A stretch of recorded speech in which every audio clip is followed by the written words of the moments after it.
So, wagwan guys, welcome to another episode of this channel on Demetress Fairman's channel. And today I have a recurring guest, Malik Tucker. And today we're going to talk about Bitcoins, as the people love say, or Bitcoin.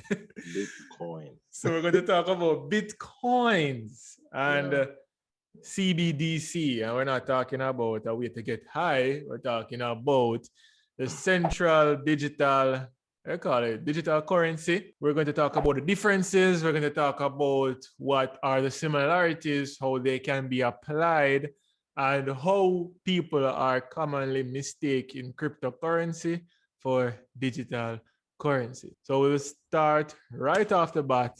I'm going to talk about Bitcoin, and Bitcoin being a cryptocurrency which is on the blockchain.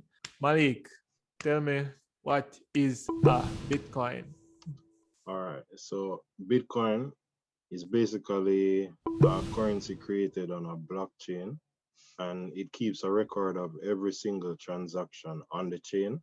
The coins, there's a specific coded supply of the amount of coins. So it's around 22 million, I think. And then it's an amount that cannot be altered. It cannot be inflated like another currency. There won't be any more Bitcoin, so the supply is limited. So with the supply being limited, that's where the scarcity comes in, and that's where the value of the currency comes into play. And then we go back to it being on a blockchain where every transaction is being recorded.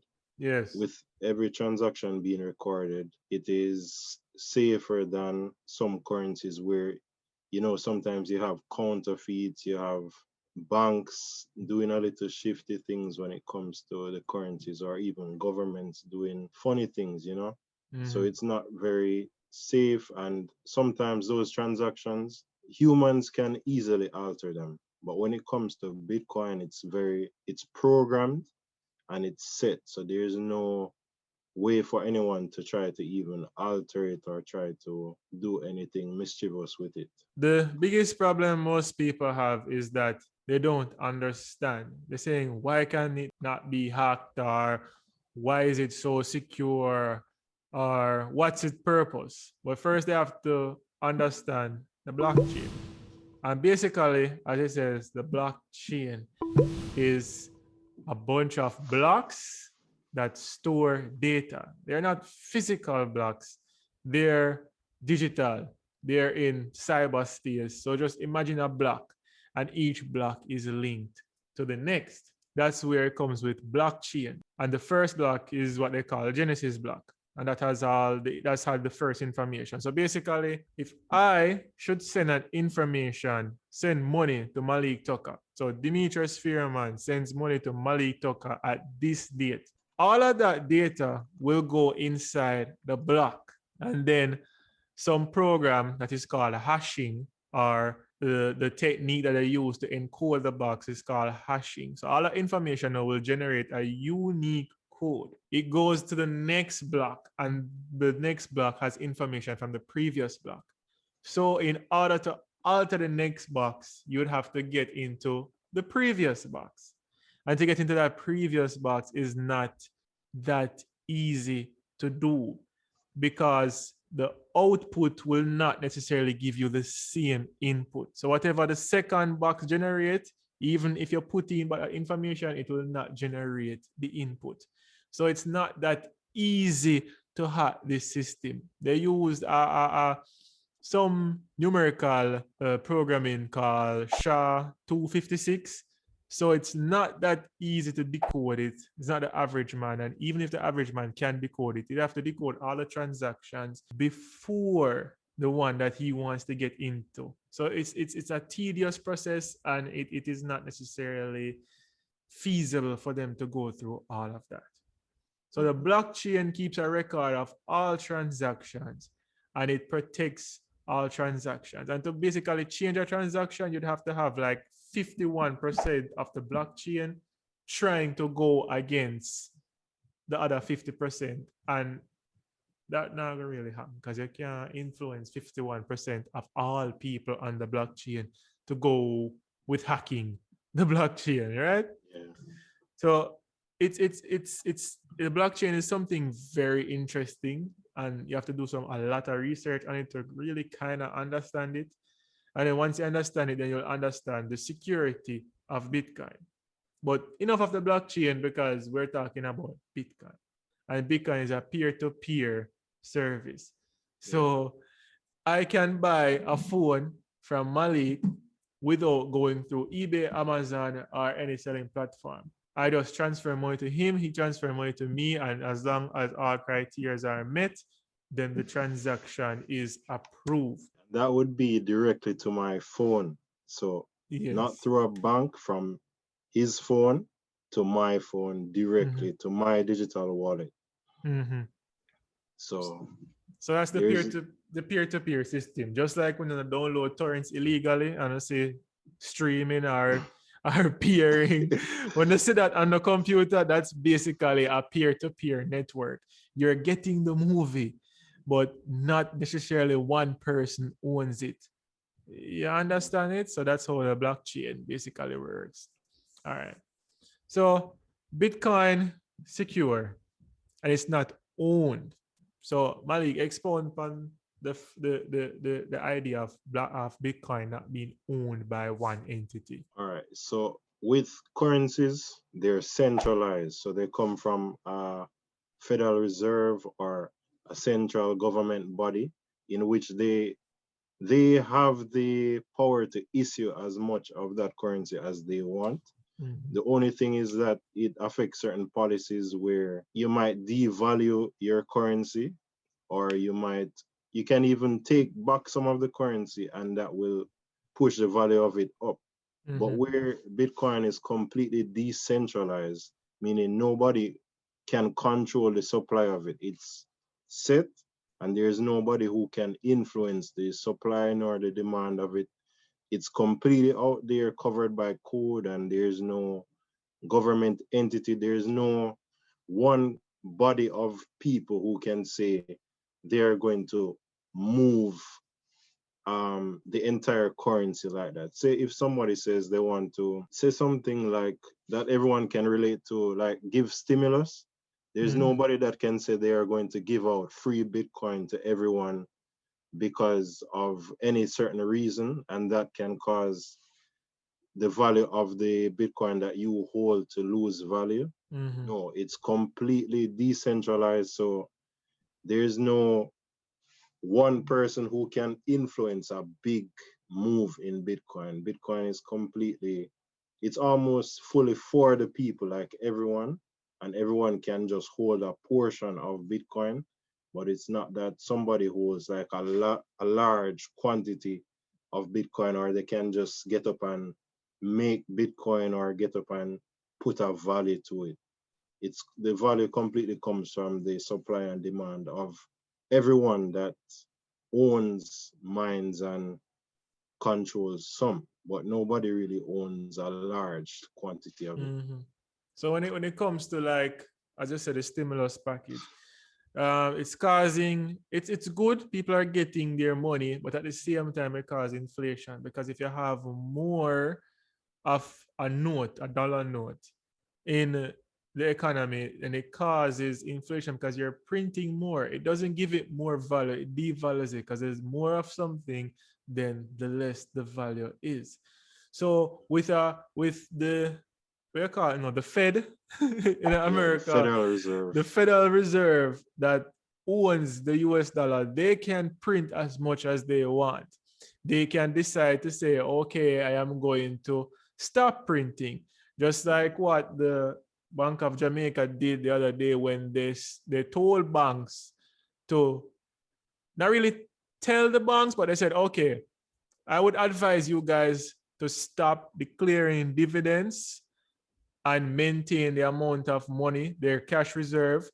So they actually stopped investors from getting dividends, because they control the cash in Jamaica. So they can be like, all right, banks, stop issuing money to stockholders for dividends, because we want to keep money in our reserves. So they can control the dollar that way. Same way they can be like, oh, like we just stop sending out so much US dollars and kind of hold it for ourselves. And then that reduces remittances. People who go Western Union and collect money can only collect a certain amount because the BOJ control the amount of dollars them sending out. So even the way, like they said, let's make a $5,000 bill and devalue the rest of other bills, or let's stop making a coin. They can control the money in a country, unlike Bitcoin, where it is not owned by a corporation or a central body. They cannot control the dollar amount. So with Bitcoin now, people tend to not understand its usage in how can it actually be a currency. I have my take on why I think it's not a currency, but we'll hear what Malik thinks. What do you think? You think it's a currency, or let me hear and prick your brain and see if me end up on the same wavelength. What do you think Bitcoin is? Let me see. It's a store of value, I would Yes. say, because it's already limited. Yes. But now it's not at a currency level, personally. It's not where everyone accept it as a currency. There's no easy way. no set value for it. No. There's no set value and there's no easy way to spend it, because everybody who talking about Bitcoin, you have to jump to too much hoops to actually get some Bitcoin. It's not easy as in you go to a bank and you just withdraw some money and then you have money to spend. Bitcoin is not like that. And I think Bitcoin wasn't designed to be spending value.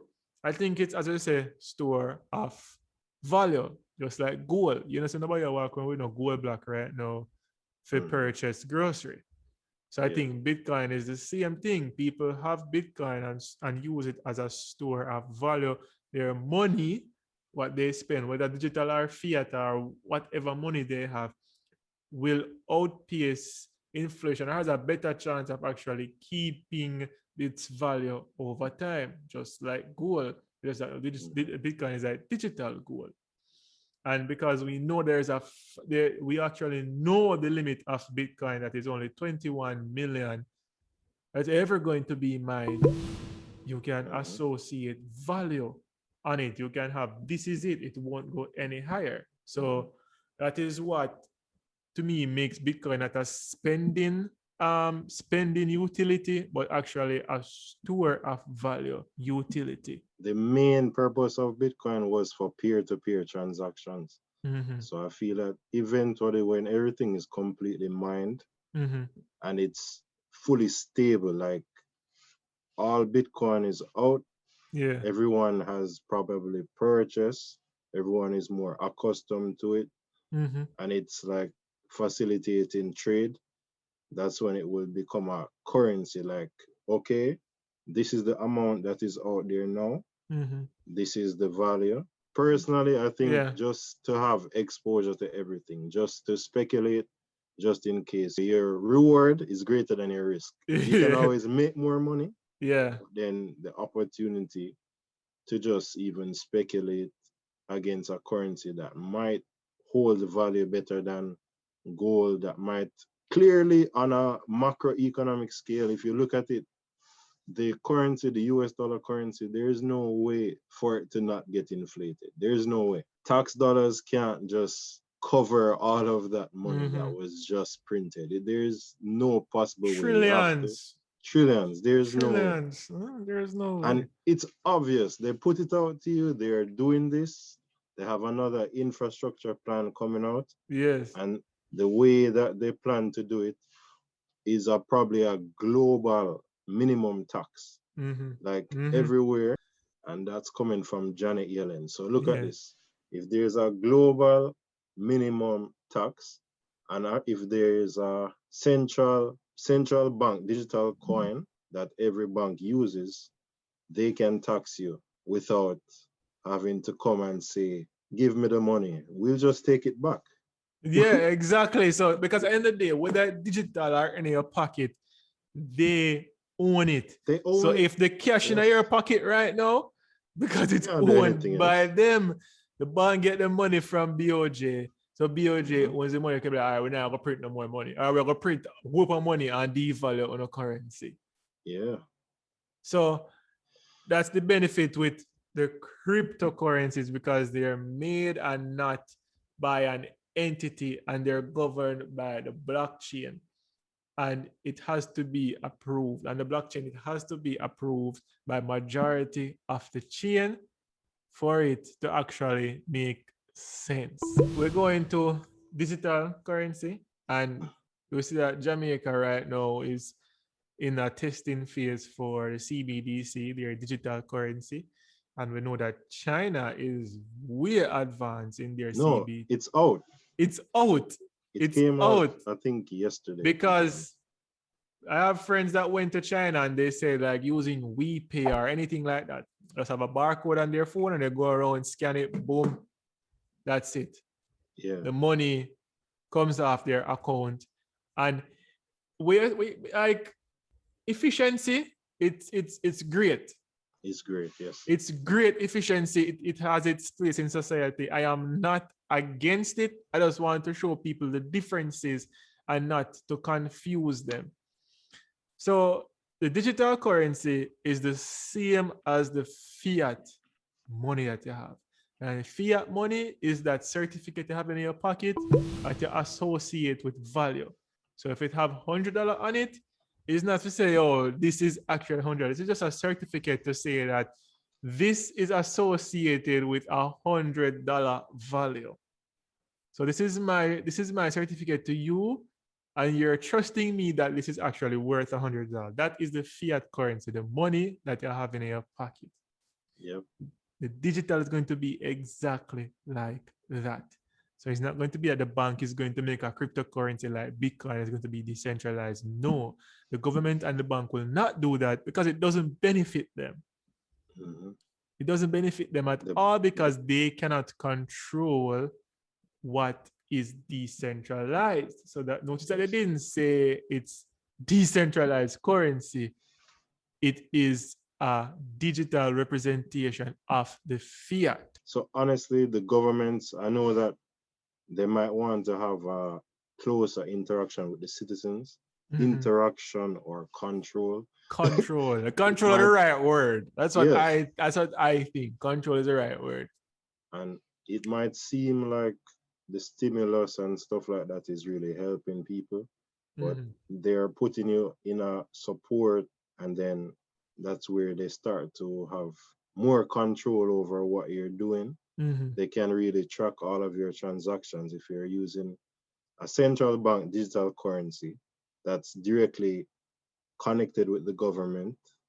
Just know on their blockchain, the government's blockchain. Because they won't put it on a public blockchain. They won't put it on a public blockchain. No. They won't, because that will totally defeat the whole purpose. So they will have a list of every transaction that you do, who they do transactions with, and where you are. It's a lot of control, but what are we going to do? So that's the major difference, guys. So one is on a public blockchain. It is not controlled by an organization, which is the cryptocurrency. Then you have the digital currency that is made to be a representation of the fiat money. And it's most likely going to be on any organization that owns it. It's going to be on their private blockchain. That is the understanding that I get from it. Benefit of the CBDC is that, being that there is no printing, there is no transportation of the bills, it's going to be easily transferable. So transfers are going to be faster. We're going to have less fees on the things that we purchase. So if you swipe your card, you don't have to pay as much fees, because there wasn't so much labor going into transporting and manufacturing that currency, because it is now digital. So you don't have to print anymore. Once you make it one time, that upfront cost, that's it. So they will be probably cutting out the banks as well. The government can issue that, cut out the banks. Yes. They're trying to bank a lot more people who banks restrict for whatever reason. Even though even though they're still in the island or the country or whatever, under the jurisdiction of the government, the banks can restrict a person for whatever reason. So the government will provide this currency to on your digital wallets, on your phones, however, and try to bank all of the people in the country, essentially. And then that's how they will also collect a lot more data to see who lives where, A lot more data and a depending lot on more what. taxes now. So you can't really tax evade if them have it on the system. They can as easily just put a tax out of your bank account. Very true. So you Very can't run. true. Even though you should pay your taxes, you really have no choice for run anymore. Because Yeah, it's public record now. so they're doing the CBDC to include more people in their banking system, which is good. Everybody should have access to bank accounts because that means more trade. So the chance of products getting from point A to point Z are a lot easier because everybody now has access to a currency and digitally so they can get it transferred. And I think they're working on a way to make it you don't need internet to make the transactions go through. Yeah. They're working on a way to not have internet for the transactions to go through. I have to research more on that. And they also in Jamaica, I know for a fact that you can get it from the BOJ, but they're also working with the banks. So the banks can issue it to you also. Okay. Mm-hmm. I guess there they would take a lot of the physical currencies out of circulation. Well, they're saying that they're going to have cash still in circulation. So they want to have them as equals. So if you're comfortable with cash, you use cash. If you're comfortable with CBDC, you use CBDC. Physical cash is going to be done for They're because going to do that. there's going to be a lot of counterfeits. And I mean, And it's it easier should for be them to hard to manufacture. counterfeit. You have to get the code and then you have to get into their blockchain. Even though I don't know why banks have blockchain in the first place because they already have their own system of tracking. What? The ledgers. They already have their systems. I don't know why they want to make a blockchain upon their record tracking system already. Because they see the competition. So that's the next point we did lead into because none of this wouldn't start unless they didn't see the potential that cryptocurrencies have and the threat that they pose upon them. So all of a sudden, everybody know I make this. Like Jamaica, not even have a good logistics system in the island. Most places still are use PO box. Like what they may try to sign up to a Kraken to buy some cryptocurrency. And I tell me, you can't use a PO box address, You have to use, some places like this is the address. Mandeville PO. Yeah. Is it like that is like I know every house have a physical address in Jamaica. So we never Jamaica doesn't even have a logistics system properly in the country and they're implementing CBDC. They're implementing digital currency.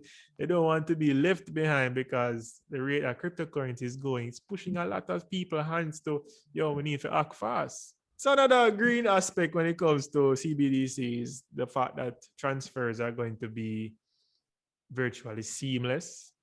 It doesn't have to go through all the banking to be like somebody has to be in office to sign off and this amount of money to go through. It's going to be controlled, I guess, by their blockchain and digitally. We can do transfers overnight and we get it same time. Like it doesn't have to be in banking hours because in some banks, say Jamaica, once you reach 7 o'clock, you can't really send nothing again. Like next day, we can process it. And then to send to weekends. And then if we send to our next country, it'll go be hell no. But if one country use CBDC and next one use CBDC, and we can agree if we say, we just boom, digitally money sent. I think that's exactly what Bitcoin is made for. And then that's why they see the competition. And they have to step in and try to build one. So people think, to me, I don't think CBDC will kill cryptocurrencies. Yes. It will The ones that is going to kill are the ones that wouldn't make it in the first place. People need to avoid all of those shit coins. So what Believe does me. a gimmick coins, yeah? A They're gimmick coins. games. Because I'm still new into this space and hopefully trying to invest more. If you guys have Bitcoin and you want to store your Bitcoin, or you just don't want to have your Bitcoin sitting and just waiting on the price to go up, store it in Blockfi. In Blockfi, you can get up to 8.6% interest on your cryptocurrencies. So you can send your Bitcoin over to Blockfi and just let it sit there and it accumulates in interest over time. If you want that link to sign up with Blockfi, it will be in the description and get some interest on your cryptocurrency. I want you to try out some apps. Try Rainbow if you can download it, and try Blockchain. Blockchain to buy the Bitcoin, Rainbow to easily buy Ethereum. Mm-hmm. If anyone's having trouble with them, reach out to me, but it's a fairly simple process. The only thing that might restrict you is location. So just it's a slender line between CBDC and cryptocurrency, but they are not the same thing. And they're not governed by the same body. So the quicker people understand that, the better. It is cryptocurrency not owned by no government. The government can't, Jamaica can't decide if say, yo, we need our own cryptocurrency. They can, but then they have to get rid of their whole fiat system if that's what they're going to use. And if they decide to do that, then they have to release all control over it and just let it be public. They're not going to do that. So one is public, one is private. CBDC is going to be privately owned. One is going to be used just like you use money. So no things you have to go through no coding and you have to mine CBDC. No. You just get it. If you're going to download it to your phone or to your ledger, to your card, whatever medium you choose to have it on, you get it on it. Whether you go to an ATM and you just boom, bang, and just transfer from your fiat, from your cash account to the digital and just go out and use it. Mm-hmm. Fees are going to be less per transaction. Transactions are going to happen faster. Having exposure to everything, just have exposure to some form of asset class. Mm-hmm. As you can see, there's some competition between the CBDC and Bitcoin. They wouldn't be trying to speed up this digital creation if they didn't see a threat. Mm-hmm. They don't just come out of these ideas for no reason. Exactly. They make up these ideas because they see something else that might take over. If Bitcoin is fully integrated into a digital payment platform, then where does the government stand? How does the government have control over the people? First time Bitcoin was, when I hear about Bitcoin the first time in 2050, just come from work and travel. And this guy in my house named Terran, brother, I'm going to tell him about Bitcoin. I'm laugh. Did he buy? Scam. You know what do instead with the money? We're join damn World Ventures. World Ventures. Go join World Ventures with the money. And looking at it now, if we just listen, do some research, use our brains for once and stop following the hype, we would be the hype right now. The hype. We would be the hype right now. So is that it takes a lot of research to know this space. If you just want something to spend and not think about it, then as of right now, Bitcoin is not for you. Hopefully it will get to that level where everybody can be inclusive. When it's at like 200,000, everyone can hop in, just right dive in. Set up the price right now. Oh, that's why I also recommend people not to really try and trade it unless you know what you're doing. Just buy and hold it and leave. To me, it makes no sense to trade it. You will get knocked out. It's too volatile. Too volatile. It's you too get $1,000 moves and you say, oh. That's why I'm saying the best thing for this dollar cost average with Bitcoin. So if you can do it every day or every week or every month, you drop some money in there. If you're good at charting, you can say, all right, I feel like we're in a low right now, and then just buy the dip. Buy the dip. Buy the dip. If you can do that, do it. You can buy the dip, buy it. And I think the price will go up because more and more people, more corporations just buying Bitcoin. Yep. Elon just a spearheaded. Man say, oh, you can buy a Tesla now with Bitcoin. But that's 1.5 billion in a Bitcoin. Like, if you see them man there, brother, the man was saying fly go Mars. If you see them man there buy Bitcoin, he knows. Me not think with a be disbelievers Question anymore. it, right? Me not think we're supposed to be disbelievers. Kevin O'Leary, Kevin O'Leary and Mark Cuban. Cost Bitcoin when Bitcoin just come out. No, the man them invest. Yep. Hard to. It makes no sense. It's more risky to not have exposure to it. Yeah, that's like when a man say, if I have a legal gun, whole for responsibilities. Not having it. But trust me, you don't want to be in a situation where you need it. where you need it and don't have it. Exactly. So not everybody will have the money to invest. To invest. But no matter the dollar amount, like save up 10 grand Jamaican. All right, save up $100 US, $100 US, and just put it in there and forget about it. Yeah. Just go and check up on it. I think you can buy, and you don't have to buy the whole Bitcoin $56,000. You can just buy $1 worth. Yeah. Just buy it and just watch it like a game. And just get up and say, oh, how much you got today? And they say, oh shit, just don't sell it. All right, guys. So that's our 2 Bitcoins on Bitcoin. We're not using cents anymore. We're not using cents anymore, just Bitcoin. So that's our take. That's Malik Tucker, Demetress Fairman, future big Bitcoin investors, right and YouTube millionaires. So stay tuned to our channels, guys. and until next time, yeah, see you sooner again. Later.